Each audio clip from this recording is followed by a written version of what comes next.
The taste of salt mingled with the bitter remnant of expensive lipstick as tears streamed down my face, ruining the makeup that had taken 3 hours to apply. The church's stone steps felt cold beneath me, the delicate lace of my wedding dress soaking up moisture from the evening rain that had fallen earlier.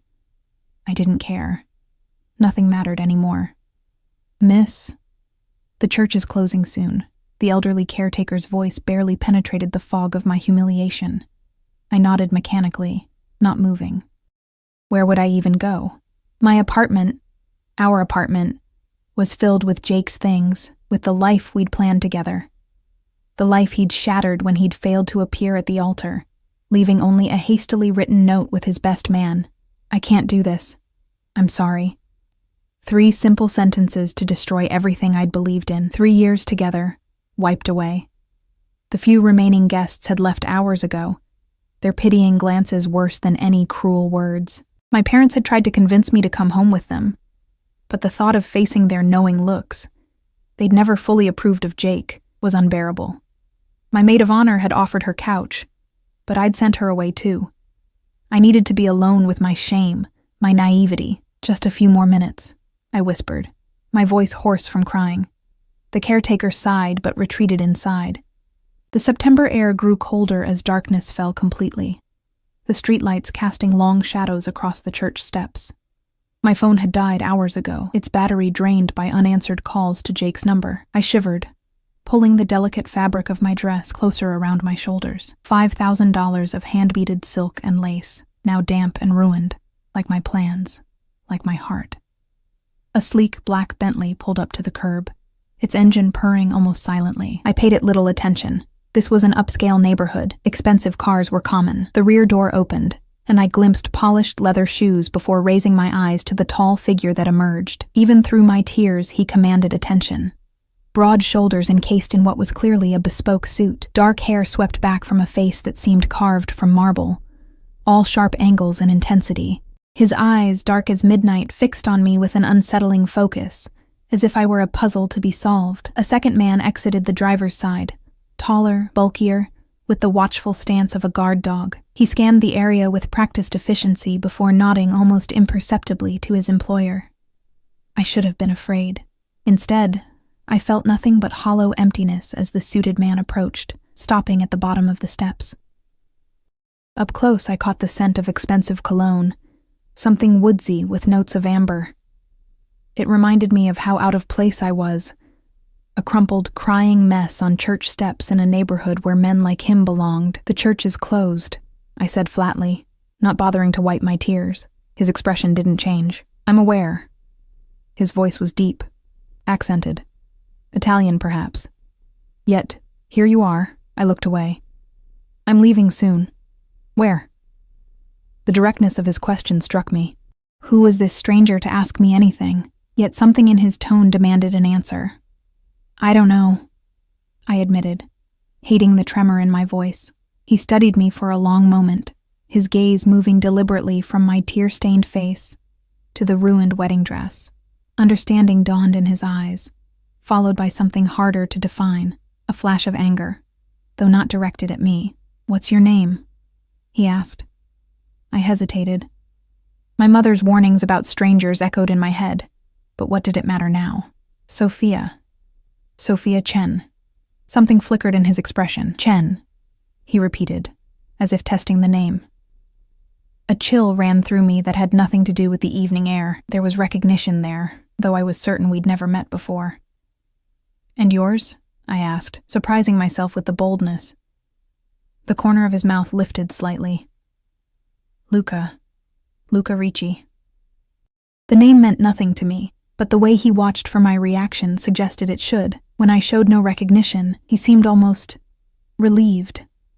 "It's not safe for you to be alone here, Sophia," he said, my name sounding different in his accent. "Not dressed like that, not in this state." I laughed bitterly. "I don't have many options right now." "You do," he countered, reaching into his jacket. For one wild moment, I thought he might pull out a weapon, but instead, he produced a pristine white handkerchief, offering it to me. "You can come with me." I stared at him, certain I'd misheard. "Excuse me?" "Come with me," he repeated. Not a question. A statement. Now. I don't know you, I said, finally wiping my face with the back of my hand, ignoring his handkerchief. He didn't withdraw it. You know my name. I know yours. That's more than many beginnings have. Beginnings? I echoed. I was supposed to be married today, yet you're not, he observed, his bluntness cutting through my fog of self-pity. The man who left you here, he gestured to my disheveled state with a slight movement of his hand. He doesn't deserve your tears, Sophia. My name in his mouth felt almost like a caress. I should have been offended by his presumption, but there was something in his certainty that reached past my defenses. Why would you help me? I asked, taking the handkerchief at last. It was real silk, monogrammed with elegant initials. LR. His eyes never left mine. Let's just say I owe your family. My heart stuttered. My family? You know my parents? Not exactly, he said, extending his hand. But I knew your father, Chen Wei, before he changed his name. I froze. My father had indeed changed our family name decades ago, long before I was born. He rarely spoke of his life before coming to America. How could this stranger know something so personal? Before I could question him further, the church doors opened, and the caretaker reappeared, this time more insistent. Miss, I really must close up now. Luca turned to him, his posture shifting subtly. He didn't speak, but something in his stance made the older man step back. Take your time, the caretaker muttered, retreating inside once more. I stood up shakily, the heavy fabric of my dress weighing me down. Whatever you think you know about my father is not a discussion for church steps, Luca interrupted smoothly. Come with me, Sophia. A warm meal, a place to collect yourself. No obligations beyond that. I should have said no. Every instinct for self-preservation screamed against following a stranger, especially one who knew things about my family that even I didn't. Yet, where else could I go? Back to the apartment I'd shared with Jake? To my parents' home to face their pity and unspoken, I told you so's? As if sensing my internal debate, Luca added softly, sometimes fate makes choices for us. Tonight, it chose to bring me here when you needed someone most. Fate, I repeated dubiously. Or were you following me?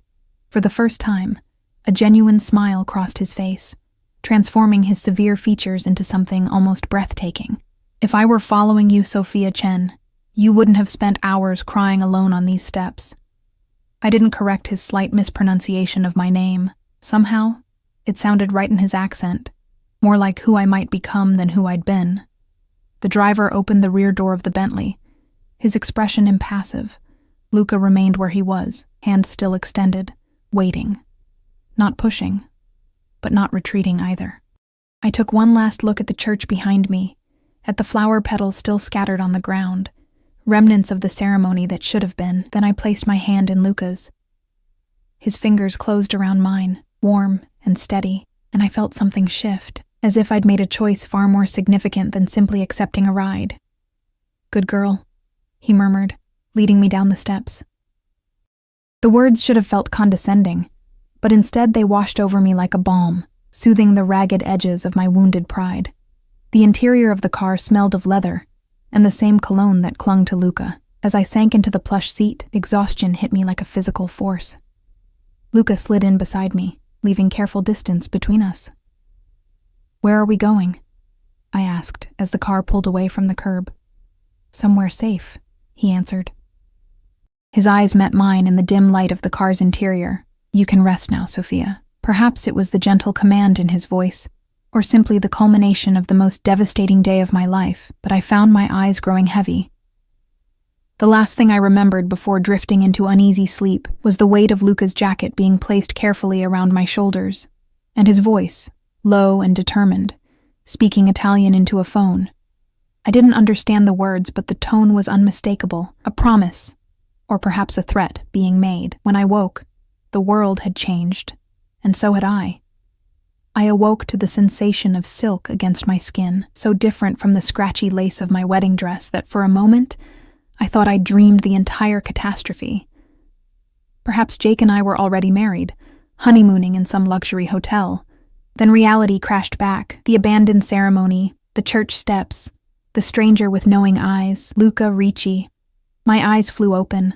I was lying in an enormous four-poster bed, drowning in cream-colored sheets with a thread count higher than my monthly rent.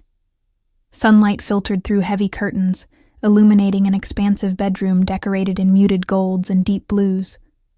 My wedding dress was gone, replaced by a silk nightgown I'd never seen before. Panic surged through me as I bolted upright. Who had changed my clothes? Where was I? I scanned the room for my belongings, but found no trace of them. "Good morning." The voice came from a corner armchair I hadn't noticed, partially hidden in shadow. Luca sat there, as impeccably dressed as the night before, though in different clothes. Charcoal trousers and a crisp white shirt, sleeves rolled to expose strong forearms. He held a steaming cup of what smelled like espresso, watching me with those intense eyes. I clutched the sheets to my chest. "Where am I? Where are my clothes?" "You're in my home," he answered calmly. "Your dress is being cleaned and restored, though I doubt you'll want to wear it again." "Who undressed me?" I demanded, heat rushing to my face. "My housekeeper, Mrs. Vitale. She's been with my family for 30 years. He set down his cup and stood, staying a respectful distance from the bed. "She also provided the nightgown. I hope it fits well enough." I relaxed slightly, though my heart still raced. "Why did you bring me here?" Luca crossed to a large window and drew back the curtains, revealing a breathtaking view of the city skyline. We were clearly in a penthouse, dozens of floors above the streets. "I told you last night, I owed your father." There it was again, that claim of connection to my family. I studied him in the morning light. He was younger than I'd first thought, perhaps in his mid-30s, with the confidence of someone accustomed to power, the kind of man who would never be left standing alone at an altar. "My father was an accountant," I said. "He died 3 years ago from heart failure." Something like respect flickered in Luca's expression. "Is that what he told you?" The question sent ice through my veins. "What are you implying?" Instead of answering, he walked to a closet and opened it, revealing women's clothing with tags still attached. "Mrs. Vitale estimated your size. You'll find everything you need. When you're ready, join me for breakfast on the terrace." He gestured toward a door. "The bathroom is through there." Before I could protest, he was gone, closing the bedroom door behind him. I sat frozen for several minutes, mind racing. The events of yesterday, my failed wedding, Jake's abandonment, seemed almost trivial compared to the mystery unfolding around my father. What secrets had he kept? What connection could he possibly have had to a man like Luca Ricci? Finally, practicality won out over confusion. I needed clothes, food, and information, in that order. The bathroom was a marble palace with a shower large enough for 6 people. I stood under the hot water until my skin turned pink, washing away dried tears and the lingering scent of wedding perfume. Wrapped in a plush towel, I examined the closet contents. Everything was my size exactly: jeans, blouses, dresses, even lingerie with French labels. The casual precision of it all was unsettling. I selected simple jeans and a cream sweater, surprised at how perfectly they fit. As I dressed, I noticed my engagement ring still on my finger, a 2-carat diamond that had seemed impressive until I'd seen it on the hand of Jake's previous girlfriend in an old social media photo. I twisted it off and placed it on the nightstand. Whatever happened next, that chapter was closed. The penthouse was even more impressive beyond the bedroom. Open concept with floor-to-ceiling windows, minimalist furnishings that screamed money rather than shouting it. I followed the sound of voices to a sprawling terrace garden where Luca sat at a glass table laden with breakfast foods. He wasn't alone. The driver from last night stood near the terrace edge, speaking quietly into a phone. Another man, older, with silver at his temples, sat across from Luca, studying what looked like financial documents. Both men fell silent when I appeared. Luca stood immediately. "Sophia, you look rested." It wasn't true. I felt hollow and brittle, but I appreciated the courtesy. The older man also rose, curiosity evident in his shrewd gaze. "Antonio, Marco, give us privacy," Luca commanded softly. Both men departed without question, though the older one, Antonio, gave me a considering look before leaving. "Please, sit." Luca gestured to the chair beside him. "You must be hungry." I was, desperately so. I'd been too nervous to eat before the ceremony, and then too devastated afterward. I sat cautiously, eyeing the spread of pastries, fruit, and eggs. "You said you knew my father," I said, ignoring the food. "I want to know what you meant." Luca poured coffee into a delicate cup and placed it before me. "Eat first, then we'll talk." His tone left no room for argument. I took a sip of the coffee, rich and perfectly prepared, then helped myself to a croissant and some berries. Luca watched with apparent satisfaction as I ate, though he himself took only coffee. "Your father wasn't always Chen Wei," he said, after I'd eaten half the croissant. "When he first came to this country, he was Zhao Wei, right-hand man to one of Shanghai's most influential businessmen." I nearly choked on my coffee. "That's ridiculous. My father came here as a graduate student. He met my mother in college. After he changed his identity, yes," Luca agreed. "But before that, he worked for a man named Zhao Liang, no relation, despite the shared name. Your father was his most trusted advisor for almost a decade. My grandfather was a farmer," I protested. "My family has never been involved with whatever you're implying."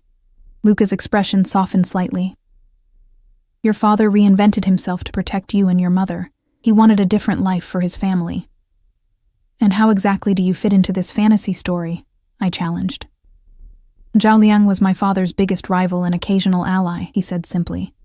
"Your father once intervened to prevent a conflict that would have ended badly for both families. I was a child then, but I never forgot the debt we owed him."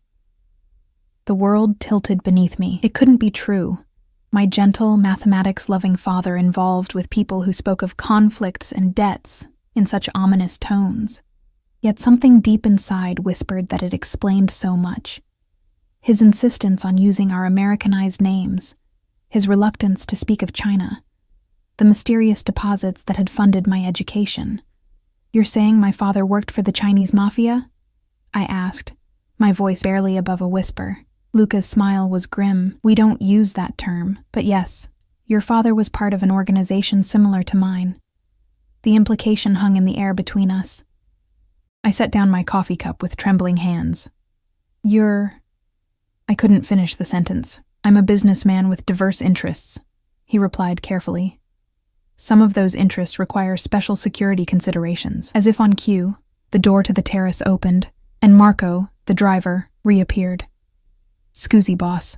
That situation needs your attention." Luca nodded once, then turned back to me.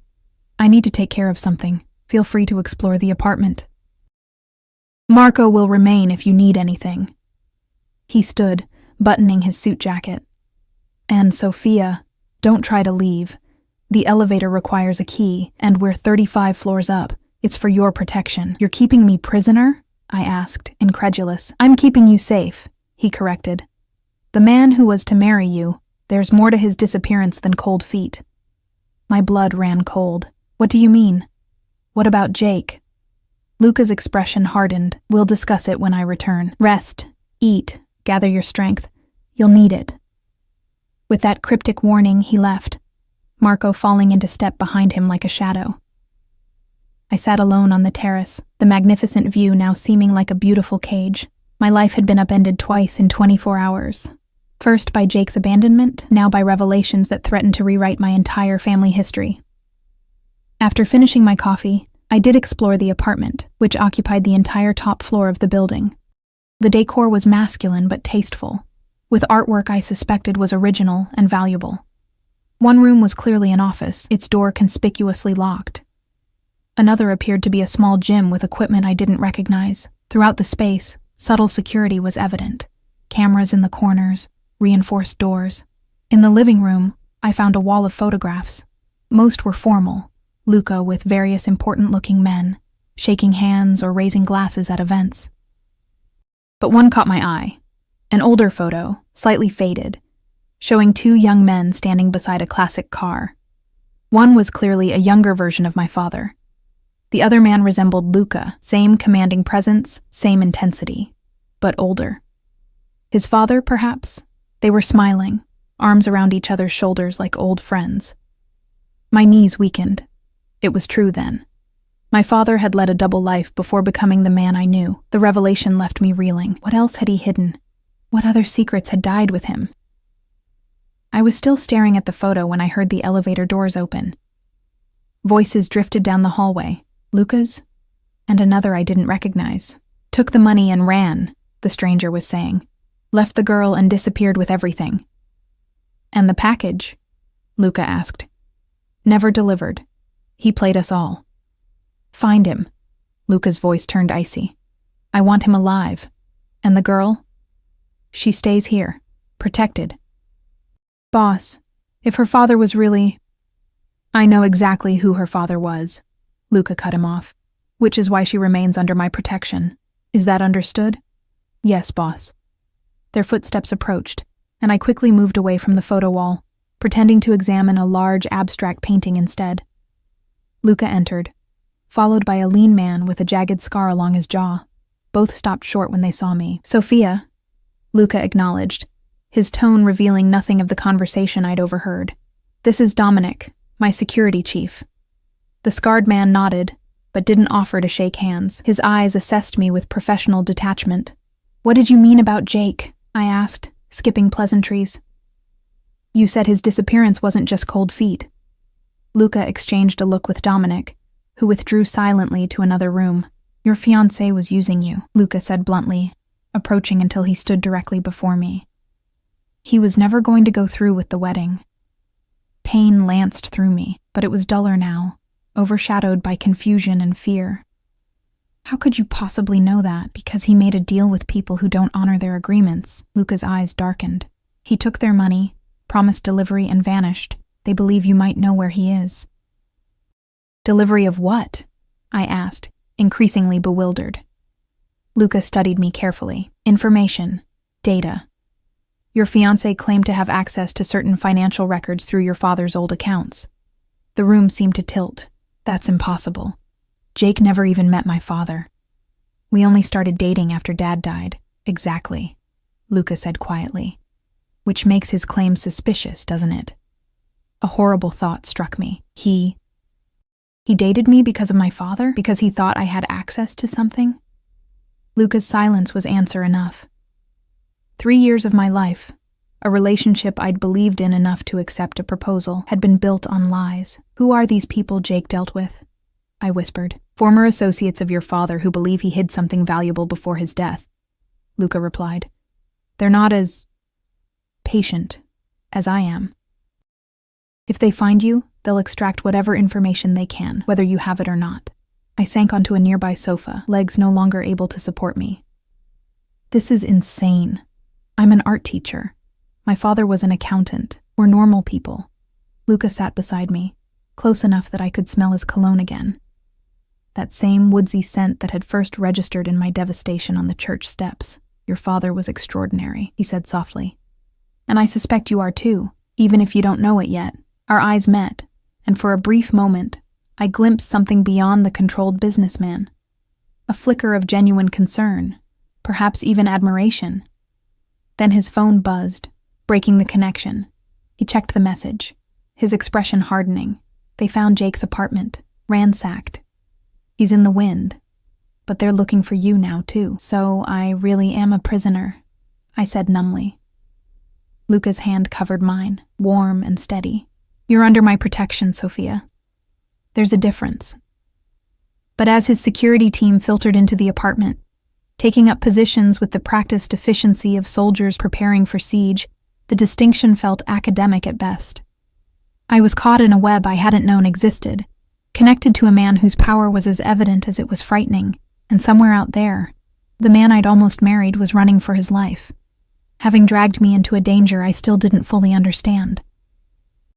3 days passed in Luca's penthouse, each one a strange blend of luxury and confinement.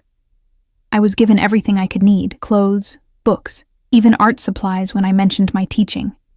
But freedom remained elusive. Luca came and went, always polite, occasionally joining me for meals where our conversations danced around the dangerous truths hanging between us. I learned little more about Jake or the mysterious information he'd supposedly stolen. Whenever I pressed, Luca would redirect the conversation with practiced ease. All in good time, he'd say. dark eyes studying me as if searching for something hidden within me. On the fourth morning, I awoke to find a small box beside my bed, wrapped in cream-colored paper with a simple gold ribbon. Inside was a delicate gold bracelet, elegant but not ostentatious, with a small charm shaped like a protective eye. "For safety," Luca explained when I emerged wearing it, his approval evident in his gaze. "And to track you should the need arise." "You're monitoring me now?" I asked, torn between outrage and a strange, unwelcome flutter at his attention. His smile was unapologetic.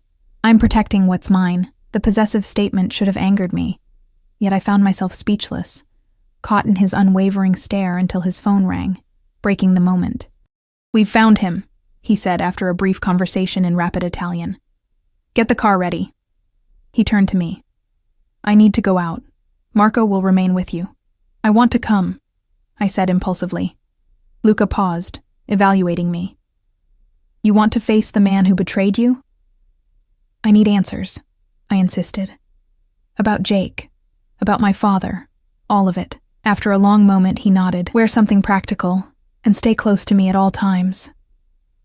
30 minutes later, I sat beside Luca in the Bentley, dressed in the most understated clothes I'd found in the closet: dark jeans, a black sweater, and leather ankle boots. Dominic drove, with another security man I hadn't met before riding in the passenger seat. The atmosphere in the car was tense, expectant. "Where are we going?" I asked as we left the gleaming skyscrapers of downtown behind, heading toward more industrial areas. "One of my properties," Luca answered vaguely. His hand rested on the seat between us, close enough that I could feel its warmth. "Sophia, when we arrive, you'll stay behind me. If I tell you to leave, you go immediately with Marco. No questions." The commanding tone left no room for argument. "I understand." We pulled up to what appeared to be an abandoned warehouse. 2 black SUVs were already parked outside, men in dark suits standing guard. They nodded respectfully as Luca emerged from the car, their eyes widening slightly when they saw me. "Boss?" one began, clearly concerned about my presence. Luca silenced him with a look. "She stays with me." Inside, the warehouse was largely empty, except for a central area where stark overhead lights illuminated a scene that made my blood run cold. Jake knelt on the concrete floor, hands bound behind his back, a bruise blooming across his left cheek. 2 men stood guard over him. He looked up as we entered, his eyes widening in shock when he saw me. "Sophia? What are you doing with him?" His voice cracked with fear and confusion. I couldn't speak. The man I'd almost married now seemed like a stranger, his familiar features twisted with desperation. "Mr. Foster?" Luca's voice was deceptively calm as he approached, keeping me slightly behind him. "You've caused quite a lot of trouble." Jake's eyes darted between us. "Sophia, you need to get away from him." "You don't know who he is, Rich. Coming from you?" I finally found my voice, anger surging through me. "Were you ever going to go through with the wedding? Or was that just part of your plan too?" Confusion flashed across Jake's face. "What? Of course Enough!" Luca cut him off. "Where's the data you stole?" Jake's expression shifted to calculation. "I don't know what you're talking about," Luca sighed, almost disappointed. "Marco." The security man stepped forward, removing something from his pocket. I tensed, expecting a weapon, but it was a phone. He showed the screen to Jake, whose face drained of color. "Your parents," Luca explained to me quietly. "We have men outside their home in Florida." Horror washed through me. "Luca, no." He touched my arm gently. "A negotiation tactic only, Sophia. No harm will come to them if Mr. Foster cooperates." Jake's shoulders slumped. "It's in a safety deposit box." Keys in my apartment, hidden in the bathroom vent. "The apartment that was ransacked?" Luca asked. A flicker of surprise crossed Jake's face. "They got there already? Shit." "Who, Jake?" I demanded. "Who are you working with?" He looked at me, really looked at me, for the first time. "Sophia, I'm sorry. I never meant for you to be involved, but your father, he took something that didn't belong to him. Something valuable." "What are you talking about?" I stepped closer, despite Luca's restraining hand. "Account numbers, access codes, Your father moved millions before he disappeared from their organization. They've been looking for it ever since. My father was an accountant, I insisted automatically, but the words rang hollow now. Jake gave a bitter laugh. Your father was Zhao Wei, right hand to one of the biggest crime bosses in Shanghai. He stole from them and ran. They've been looking for that money for 20 years. I felt Luca stiffen beside me. And how did you come to possess this information, Mr. Foster? Jake's eyes narrowed. My father worked for the organization too. Lower level. He recognized Chen Wei from old photographs years ago, but by then your father was established. Respectable. His gaze returned to me. When he died, I was sent to get close to you, to find out if you had access to his accounts. The betrayal cut deeper than I'd imagined possible. 3 years, Jake. We were together for 3 years. Something like genuine regret crossed his face. It wasn't all lies, Soph. I did care for you. Enough to abandon her at the altar. Luca's voice was deadly quiet. I got cold feet, Jake admitted. Not about the mission, about involving her further. They were getting impatient, demanding results. The wedding was their idea. Once we were married, they'd have legal access to everything. Who is they? Luca demanded. The Zhao family. The son runs things now. Zhao Min. Luca cursed softly in Italian. And the key? If your apartment was compromised? Jake hesitated, then looked directly at me. Sophia has it. Has had it for over a year. What? I stepped back, bewildered. I don't have any key. A sad smile crossed Jake's face. The jade pendant. The one I gave you for our anniversary. It's hollow. My hand flew to my throat, where the pendant had hung until my wedding day. I'd left it at our apartment, considering it bad luck to wear another man's gift at my wedding. It's gone, I whispered. Whoever ransacked your apartment probably took it. Fear flashed across Jake's face. Then we're all dead. Luca's phone rang. He answered, listening intently, his expression growing darker. Take her to the car, he ordered Marco suddenly. Now. What's happening? I resisted as Marco took my arm. They found us, Luca said grimly.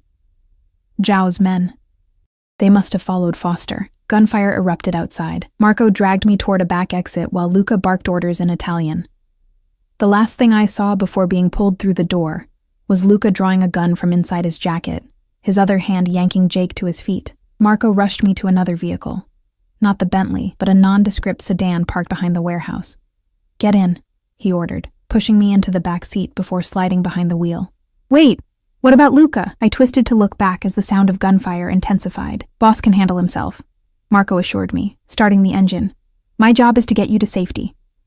We peeled away just as several dark SUVs pulled up to the warehouse. Men with weapons poured out, and my heart hammered against my ribs.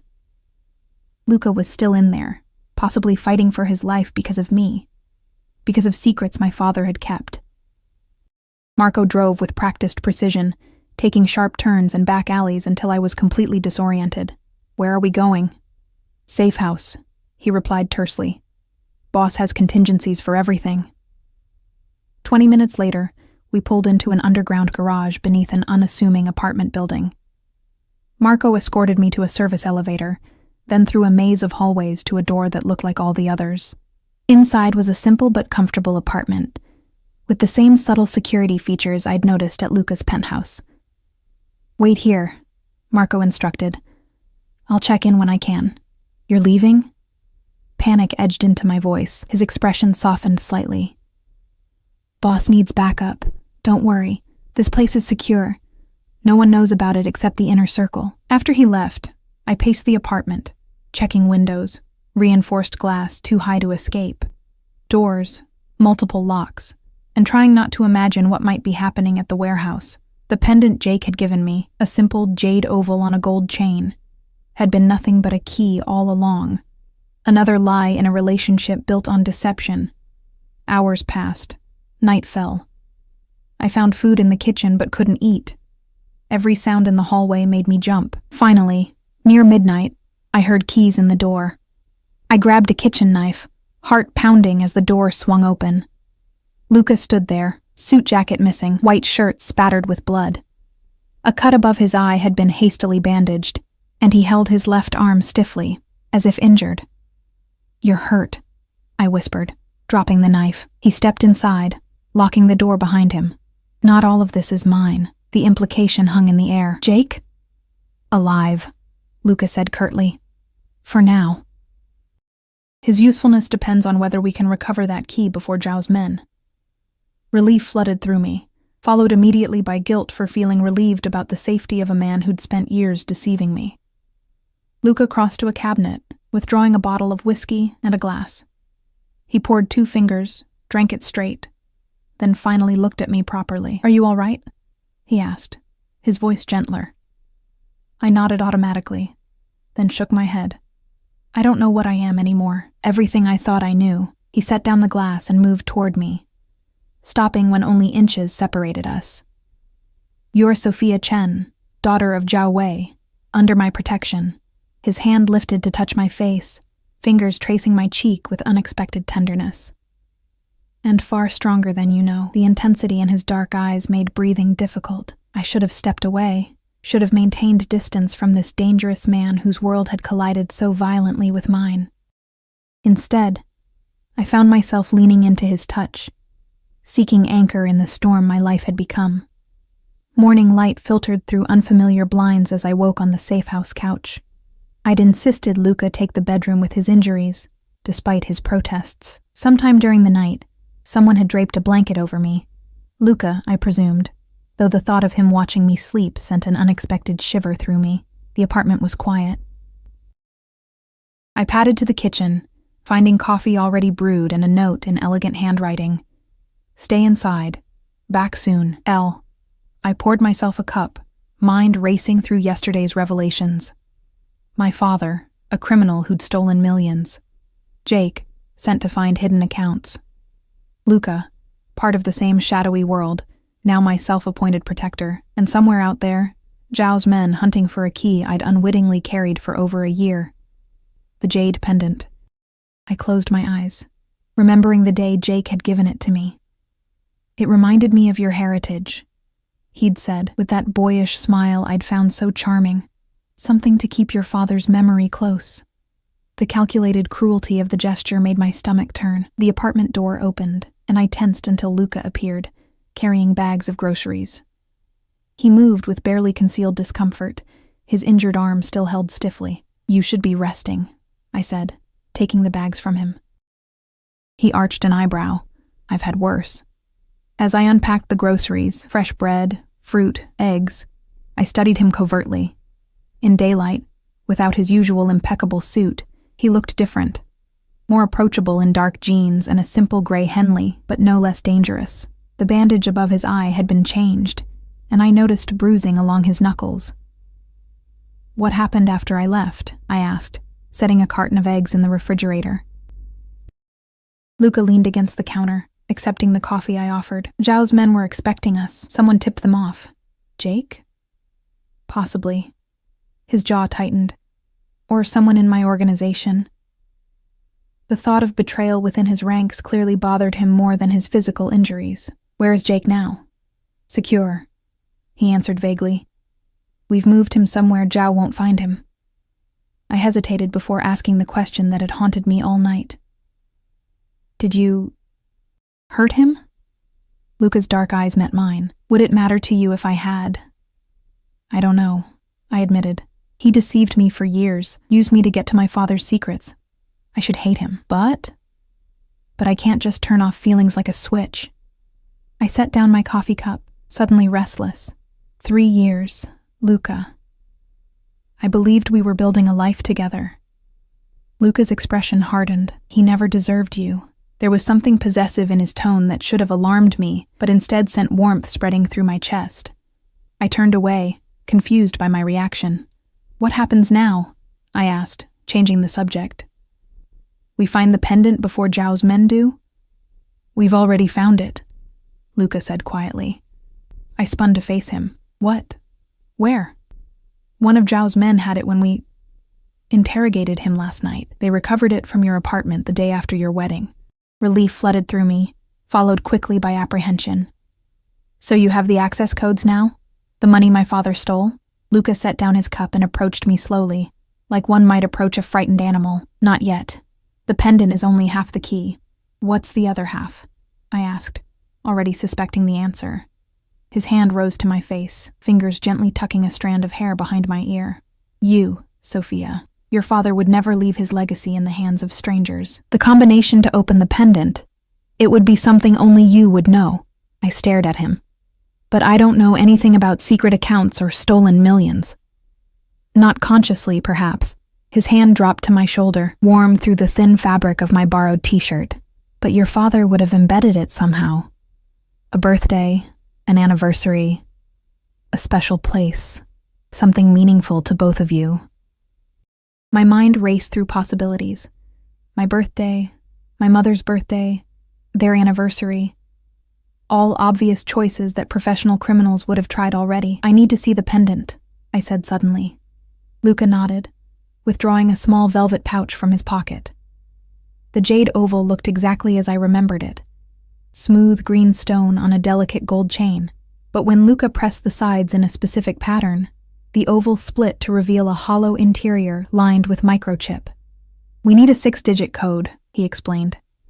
Enter it incorrectly 3 times, and the chip self-destructs. I took the pendant with trembling hands, turning it over. On the back, nearly invisible unless you knew to look, was a tiny engraving, a Chinese character I recognized from a calligraphy set my father had given me on my 16th birthday. Yongheng, I whispered. Eternity. Luca watched me intently. Does that mean something to you? Tears pricked my eyes as memory surfaced. When I was 12, I asked my father why he changed our name when he came to America. He said some things change, but others are eternal, like his love for me and my mother. Luca's expression softened. A date, perhaps? When he changed his name? I shook my head. I don't know exactly when, then it hit me. Wait. The settlement date on my parents' house. Dad always said it was the day his American life truly began. The date was burned in my memory because we'd celebrated its anniversary every year. March 8th, 1994. 030894. My hands shook as I carefully entered the numbers into the tiny keypad inside the pendant. The last digit confirmed with a soft click, and the microchip glowed blue. It worked. I breathed. Luca's phone appeared in his hand. Antonio, we have access. Start the transfers immediately. He listened for a moment. Yes, all of it, and tell Dominic to prepare the jet. He ended the call and turned to me. We need to move quickly now. Zhao will know we've accessed the accounts. Where are we going? I asked, setting down the pendant. Italy. My territory, where I can protect you properly. Italy, I echoed. I can't just leave the country. My job, my apartment are no longer safe. He cut in. Zhao doesn't forgive, Sophia. As long as you're connected to your father's theft, you'll be a target. The reality of my situation hit me fully for the first time. My old life was gone. Not just the future I'd planned with Jake, but everything. My career, my friends, the carefully constructed normalcy I'd taken for granted. For how long? I asked, voice barely audible. Luca's expression was unreadable. Until Zhao is no longer a threat, and when will that be? Instead of answering, he stepped closer, hands coming to rest on my shoulders. I promised your father I would protect you if the time ever came. I intend to keep that promise. You spoke to my father about this? I asked, startled. Once, shortly before his death. His thumbs traced small circles against my collarbone. He knew they might find him eventually. His only concern was your safety. I closed my eyes against a fresh wave of grief, not just for the father I'd lost, but for the man I'd never truly known. Did he suffer when he died? Heart failure was convenient, Luca said carefully. But painless. I ensured that much. The implication stole my breath. Not a natural death after all, but a mercy granted by the man now standing before me. I should have been horrified, should have pulled away in disgust. Instead, I found myself leaning into his touch, seeking comfort from the very hands that had orchestrated my father's passing. Why are you really helping me, Luca? I asked, opening my eyes to meet his gaze. A debt to my father can't be the only reason. Something flickered in his dark eyes. Hunger, possession, and something deeper I couldn't name. Perhaps I see in you what your father once was. Intelligence, loyalty, strength you don't yet recognize. Or perhaps you just want the money, I challenged. His laugh was unexpected, warm and genuine. Believe me, Sophia, if I only wanted the money, there are simpler ways to obtain it than protecting a stubborn woman who asks too many questions. I should have been offended. Instead, I found myself smiling back, the tension between us shifting into something else entirely. His hands moved from my shoulders to frame my face, thumbs brushing my cheekbones with surprising gentleness. We leave in 3 hours, he said softly. Pack whatever you find in the bedroom. Everything else can be acquired in Italy. The idea of leaving everything behind should have terrified me. Yet standing in Luca's hold, I felt something I hadn't experienced since before my father's death. A sense of belonging, of rightness. What about Jake? I asked, the question necessary even as part of me already detached from the man who'd betrayed me. Luca's expression darkened. He stays here. My men will ensure he remains cooperative. Will you kill him? The question was direct, necessary. His gaze held mine. Do you want me to? The question shocked me, not just that he would ask it, but that I was seriously considering my answer. The old Sophia, the art teacher who believed in happy endings, would have been appalled. But I wasn't that woman anymore. No, I finally said. Not for my sake, but I don't want to see him again. Luca nodded, respect evident in his expression. Then you won't. He released me reluctantly, stepping back. Rest, prepare. I need to make arrangements. As he turned to leave, I caught his wrist. Luca. He paused, looking back at me with an intensity that made my heart race. Thank you for finding me on those church steps. Something softened in his gaze. Perhaps it was your father's final gift to us both. The words hung between us, laden with meaning I wasn't yet ready to fully examine.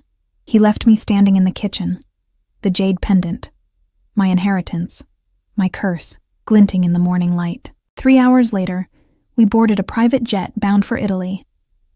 As the New York skyline receded beneath us, I felt my old life slipping away. Beside me, Luca worked quietly on his laptop, occasionally speaking rapid Italian into his phone. His security team occupied the rest of the cabin, a constant reminder of the danger we were fleeing. Second thoughts? Luca asked, noticing my gaze fixed on the disappearing city below. I turned to him. This dangerous man who had upended my world and somehow become my anchor within it. No, I answered truthfully. Just processing. His hand covered mine on the armrest, warm and steadying. We'll build you a new life, Sophia, one worthy of who you truly are. Who I truly was. Daughter of Jahweh, heir to secrets and danger, and a fortune built on shadow. As the ocean replaced the landscape beneath us, I realized I was finally ready to discover exactly what that meant. The Italian countryside unfolded beneath us as our helicopter descended toward what Luca simply called the estate. After a week at his Milan penthouse, a sophisticated prison where I'd been guarded, pampered, and kept largely in the dark, this transfer to his family home marked a shift I couldn't yet decipher. Below, vineyards stretched in neat rows around a sprawling villa that looked centuries old, its stone walls the color of honey in the afternoon sun. Mountains rose in the distance, and the glint of a lake caught the light. It was breathtakingly beautiful and utterly isolated. Tuscany? I asked, raising my voice over the helicopter's roar. Luca nodded. My family has owned this land for generations. It's the one place in the world I can guarantee your safety. The helicopter settled onto a landing pad where 3 men waited. As Luca helped me down, the cool autumn air carried the scent of cypress and earth. I smoothed the sundress he'd selected for me that morning, a simple white linen that made my skin look golden in the Italian sun. Benvenuta. An elderly woman greeted me at the villa's massive doors, her smile warm despite the assessing look in her eyes. I am Mrs. Vitale. We've prepared your rooms. Luca spoke to her in rapid Italian before turning to me. She'll show you upstairs. Rest, refresh yourself. We'll dine at 8. Before I could respond, he was striding away with his men, already deep in conversation. The pattern had become familiar over our week in Italy, moments of intense focus, followed by abrupt distance, as if he were constantly recalibrating the space between us. Mrs. Vitale led me through the villa, which was both grand and surprisingly homey, old money confident enough to display worn rugs alongside priceless art. My suite overlooked the eastern vineyards, with a balcony large enough for a small table and chairs. The bed was draped in linen so fine they felt like water against my skin when I tested them with my fingertips. "You are the first woman the young master has brought here in many years," Mrs. Vitale remarked in accented English as she opened the wardrobe to reveal clothes in my size.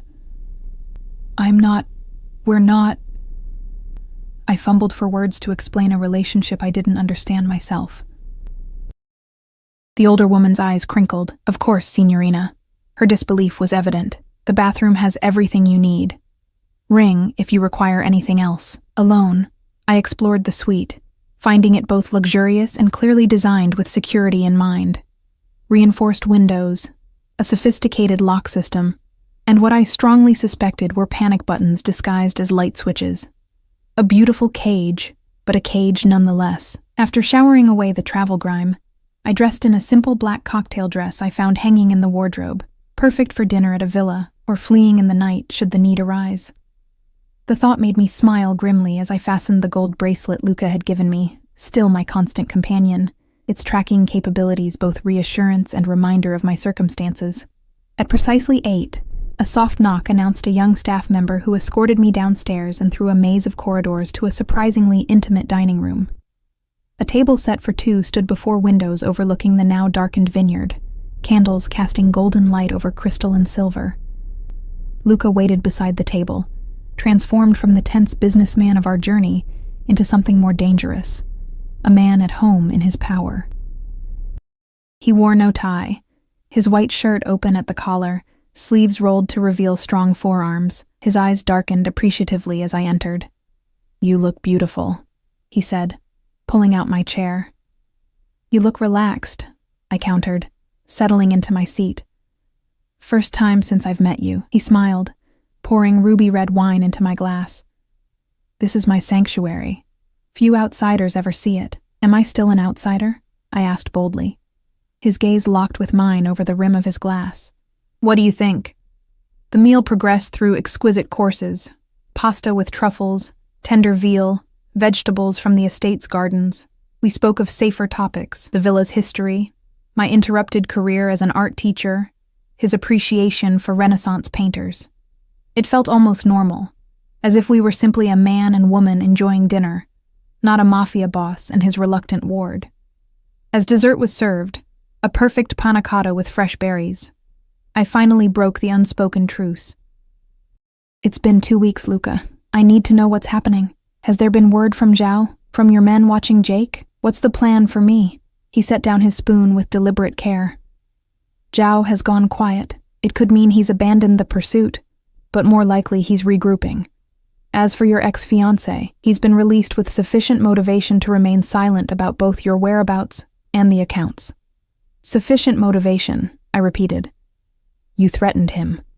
"I made the consequences of further betrayal explicit," Luca corrected, unapologetic. "He's lucky to be alive." I couldn't argue with that logic, however cold. "And me? How long do I stay here, hidden away like some secret?"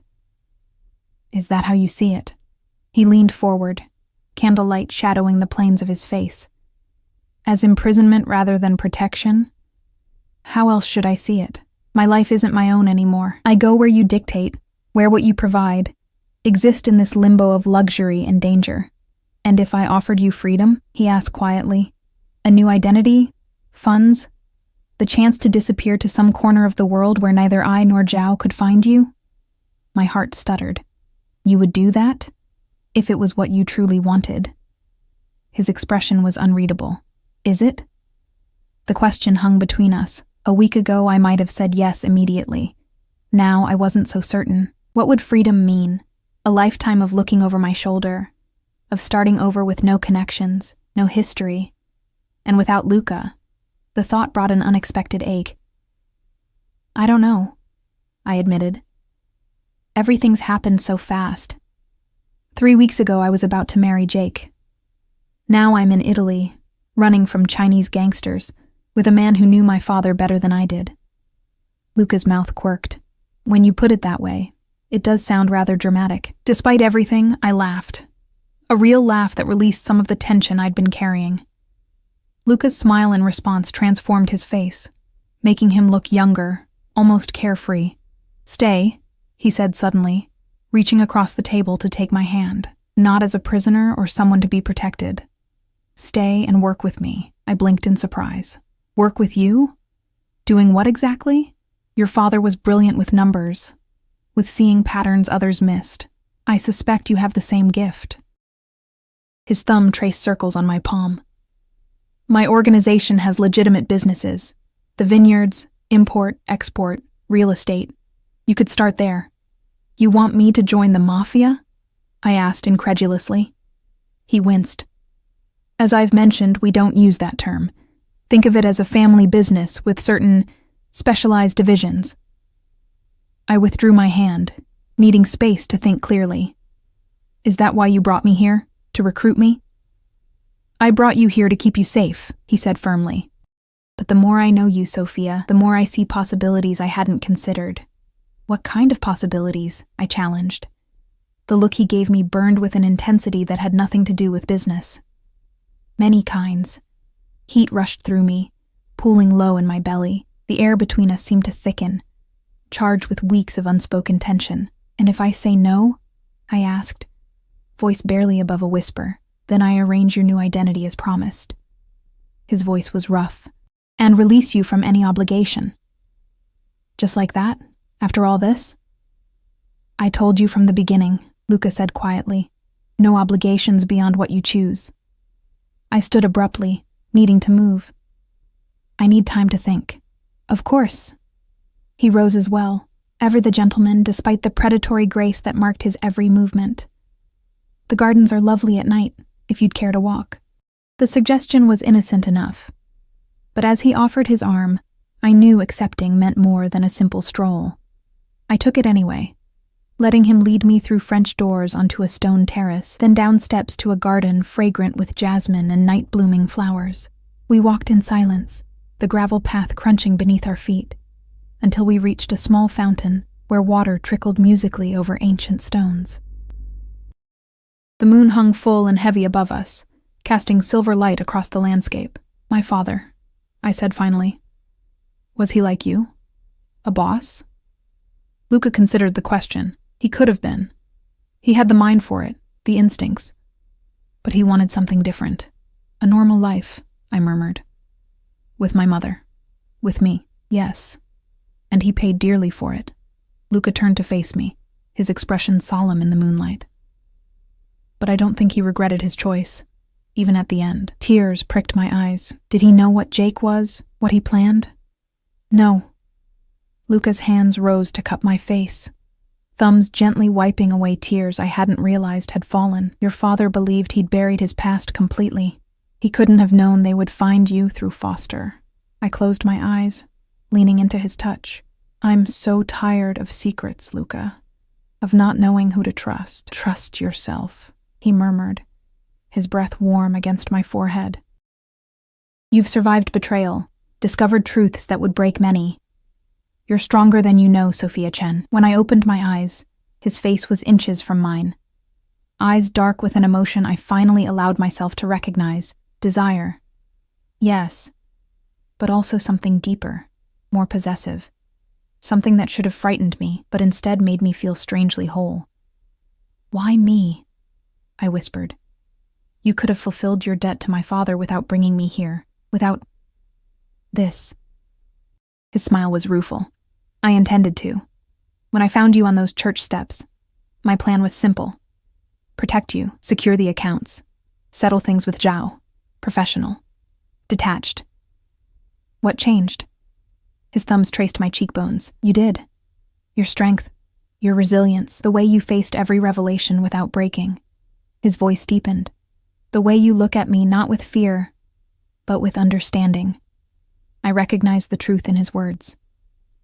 Despite everything, the danger, the upheaval, the glimpses of violence, I'd never truly feared Luca himself. Something in me had recognized something in him from that first moment on the church steps. "I don't want a new identity," I said softly. I want to know who I really am, who I could be. Understanding dawned in his eyes. And who might that be, Sophia? Instead of answering, I closed the distance between us, pressing my lips to his in a kiss that started gentle but quickly blazed into something fierce and consuming. His arms encircled me, pulling me against the hard planes of his body as if he'd been restraining himself for too long.